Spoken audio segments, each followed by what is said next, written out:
Alright guys, Everton and Tottenham have just drawn 2-2 and it was a really good game. Very end-to-end. Well, it was very end-to-end after the first goal from Harry Kane. It took a while to get started, but once it got started, it was a really good game.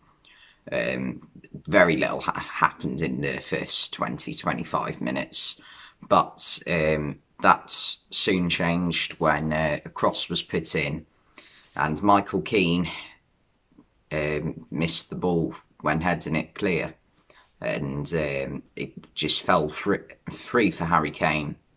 He took a touch and just volleyed it into the back of the net on the half volley. Poor defending. Should never have been conceded, and that was a recurring theme, as you'll later find out, from Everton this evening. Poor defensively, which this season Everton defensively at the best at most of the time have been really good. Most Carlo Ancelotti sides defensively are very strong, but today that was not the case. It's from Mason Holgate and not Seamus Coleman, Michael Keane. Both had shockers defensively today.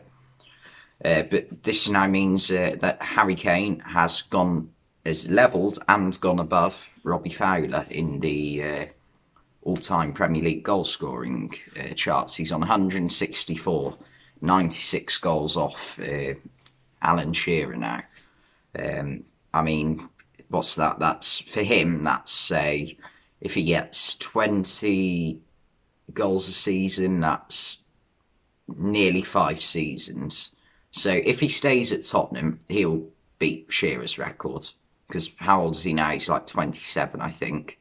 So, you know, if he stays at Tottenham until or even in the Premier League, if he goes to Man City, which all the rumours are this week, because Erling Haaland's basically priced himself out of a deal to any of the big clubs in England. No one wants to pay that money for him. I genuinely don't know where Haaland's going to go. Purely because what sort of idiotic club's going to pay his wages? Now I've said that, Liverpool will buy him. But yeah, where was I? Yeah, I was on Everton's poor defending. Yeah, just awful. And then a few moments later, Everton got a penalty themselves. And to be fair, Spurs, it was very harsh.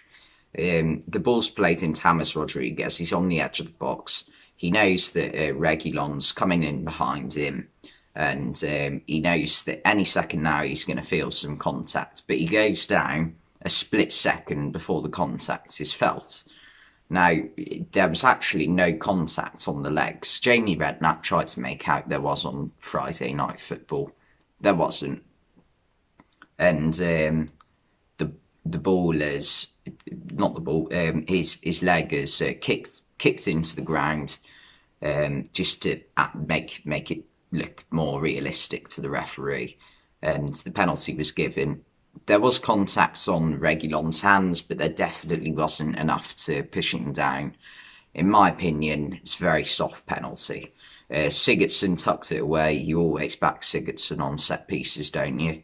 And in the second half, Sigurdsson scored a cracking second goal.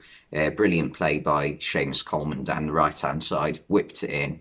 And Sigurdsson on the half volley, really impressively, managed to just steer it into the goal with the inside of his left foot on the half volley. And it was coming at him really quick, and he did really well to finish that. And that made it 2-1 to Everton, but then Spurs got the equaliser through Harry Kane again, and through another mistake defensively, this time probably worse than the first goal. So so there's ball crossed in. Michael, I can't remember exactly what happened because I was too busy laughing at the time. Michael Keane, it looks as though, has shouted at Mason Holgate to leave the ball so he can header it away. Mason Holgate has jumped up for it, heard that, and he sort of ducked his head in to leave it for Keane. Now Michael Keane he's called it and he's not even ready for it. So Keane's headed it straight into the back of Holgate, and they're both just like they've both turned around looking at each other. Where's the ball? It's in the back of the net. Harry Kane's just whacked it in. It was ridiculous from Michael Keane, especially this evening. If Southgate's watching that, I don't think he's helped himself in the race to be one of England's 4 centre backs going to the Euros. Yeah, not good news for him.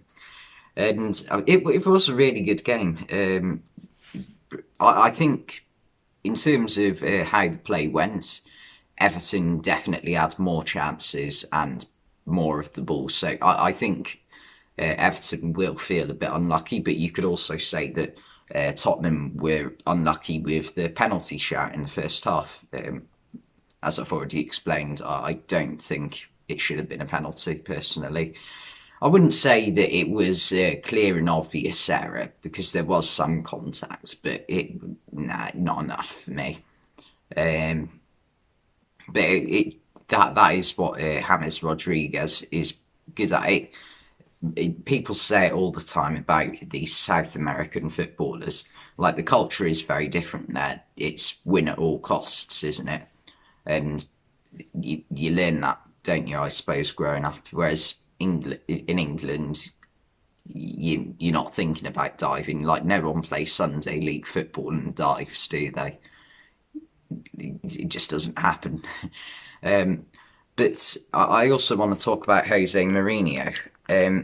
People have been saying recently that he's not up to date with football. His methods of management have been outdated. I disagree. Not on the fact that I'm not saying he's a good manager. I don't think he's a good manager anymore. But I don't think it's for the reason that people are saying that his methods are outdated. He wasn't like this when he was at Chelsea or Inter Milan or Porto. He would never. He used to back his players. Like, saying this Tottenham defence isn't good enough. Hang on, 3 or 4 years back under Mauricio Pochettino, who isn't a defensively minded coach, he is very attack minded in his methods. Tottenham had the best defence in the league. They had Kieran Trippier on at right back. He has been sold now. And Toby Alderweireld in the centre, and Davinson Sanchez at centre back, or Jan Vertonghen. And Reguilon has come in for Danny Rose. Now, Reguilon for Danny Rose, let's be honest, that's an upgrade. Genuinely. Danny Rose, he's all right, but wasn't anything special, was he? Kyle Walker and Kieran Trippier, if you want... Sergio Aurier, if I was comparing him to someone, it would be Alberto Moreno. He's very good going forward. Well, not very good, but he's decent going forward. Not good. You wouldn't want him facing up to a left winger on the ball, would you? So he can be a bit clumsy. But that defence isn't a bad defence. And he and the midfield, it's a decent midfield. Højbjerg has been one of the signings of the season. And alongside him, he's got Tanguy and Ndombele, who has played very well this season. And who else plays alongside him? Sissoko, who throughout his time at Spurs has got better. He started off really poorly for him in 2016-17, but he's become really good not recently, over the past couple of years, I'd say. And he's also got Dele Alli. So that is a more than enough, good enough lineup for Jose Mourinho to do well in. It's ridiculous, the fact that he goes, I can't remember what the exact quote was, but I'm the same manager, but I've got different players. You've got quality players in your team. like, this is a manager who took a, let's be honest, average Porto team and won the Champions League with them. It's not that football's outdated him, it's that he's just like not the same manager anymore. And maybe, yeah, football has slightly outdated his tactics a little bit. But there are managers like, I can't think of anyone exactly, but I'm struggling. I can't think of anyone now. I'm trying to make a point and I can't think of anyone. Diego Simeone, similar style of football to Jose Mourinho, and look at the success he's had over the past few years. He made it to 2 Champions League finals in 2014-2016, won a Europa League in 2018, won the La Liga in 2014, was top of La Liga for a decent portion of this season. He might still be now, I'm not 100% sure, but he's definitely in the running to win the league this season. So this style of football has not been outdated. It's just Mourinho isn't the same man he was. It seems that going to Real Madrid in 2011, 2012, can't remember when it was exactly, changed him. And his opposition manager, Carlo Ancelotti, had virtually the same squad at Real Madrid and did a lot better with it than Jose Mourinho did with it.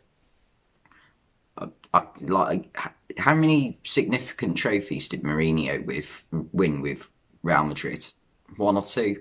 Which for a team like Real Madrid, they expect you to win half of the trophy split with Barcelona, don't they? Realistically, in club football, and he's just not good enough anymore. Anyway, thanks for watching, and I'll see you next time. I think this might be my longest video I've ever made.